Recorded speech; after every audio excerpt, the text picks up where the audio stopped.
Motorcycle নিয়ে cornering করাটা এটা কিন্তু টাফ ব্যাপার। এই রে একবার মাথা সাথা ভিতরে গেছে গা। ও ঠিকই আছে,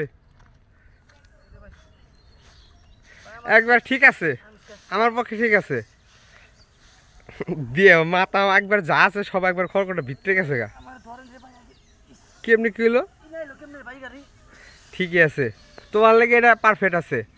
কারণ তোমার যেমনি চালানোর যে রাইটের যে স্টাইল এর লেগে এটা ঠিক আছে। কিন্তু বাইক করবা কেমনি?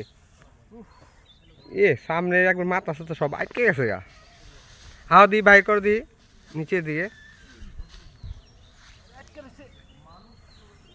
দেখো এখন আলা বুঝো কেমন মজাটা লাগে। ঠিকই আছে, এখন ঠিকই আছে। কারণ আসলে এরকম কিন্তু হয়, রাস্তা একদিকে যায় আরেক দিকে, এরকম সমস্যা কিন্তু ফেস করা লাগতে পারে। আর এরকম সমস্যা তো ফেস করছেই। তো এখন আলা বুঝতেছে কেমন মজাটা লাগে। বা ভিডিওটি সম্পূর্ণ এন্টারটেনমেন্ট, যারা নতুন বিগিনার আছেন তারা কখনো এরকম উল্টাপাল্টা রাইড করবে।